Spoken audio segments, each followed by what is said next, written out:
Ronald Reagan is most famously known for playing a key role in ending the Cold War. But did you know, on March 30th, 1981, he was almost assassinated by the hands of John Hinckley Jr. in front of a hotel, all to impress Jodie Foster? Well, in this video, you're going to learn why he wanted to impress Jodie Foster, how the person who intended to assassinate John is doing now, because he's actually still alive, and what even led up to that point.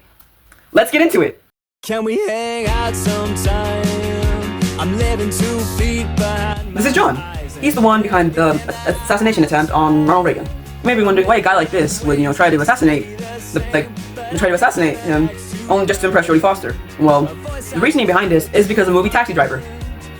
Because one day, John decided to go watch a movie, and he decided to watch Taxi Driver. And if you know anything about Taxi Driver, it's about this guy who's kind of like, and he drives a taxi and kills people.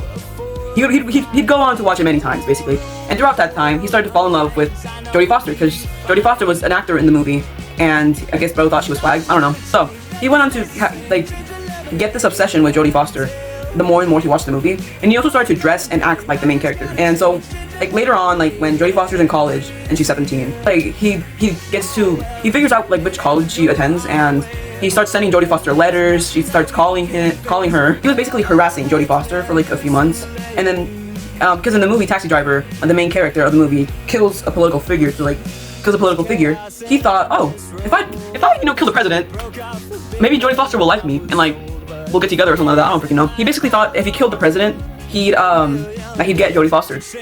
Fun fact: originally, John's focus was on assassinating Jimmy Carter, but then moved to Ronald Reagan, possibly due to it being near the end of Jimmy Carter's presidency. So he didn't think it'd be so grand and impressive to Jodie Foster if he assassinated a former president and not a current one. Fast forward. Okay, so after he switched his focus to Ronald Reagan, he would then go on to attend speeches where Ronald Reagan was present with around people and stuff. And he'd do that for a couple months before he landed on a speech he was going to do in front of a hotel. It was just when he started planning to assassinate Reagan on that next day, March 30th of 1981. So the day arrives, he gets his guns, he travels, goes to the hotel. He would then go on to shoot Ronald Reagan in a very fatal spot and shoot a few other people too. Another fun fact: none of the people died from their injuries of the shooting, but at the time. But one of the victims would later die due to complications made because of the shooting. Yeah. So he goes through his assassination attempt. He gets tackled. He enters one of the bodyguards of Ronald Reagan. Ronald Reagan gets shot. People in the crowd get shot. He would then later get arrested, go through all that process. But because of how deranged he was, and his only reasoning being for assassinating the president was to impress Jodie Foster, instead of going to jail, he was sent to a mental institution where he would stay there for many decades. After 35 years of being in a mental institution, he was released on September 10th, 2016, which was almost 10 years ago. And then he was released to his mother, and he lived with his mom for a long time, and under restrictions, of course, because he tried to assassinate the president and he injured a few people. And then on, I think it was June or July 19th. Might be wrong about that though. He was released in 2020. He was fully released with no restrictions in 2022. So let's move on to the fun facts. Yay!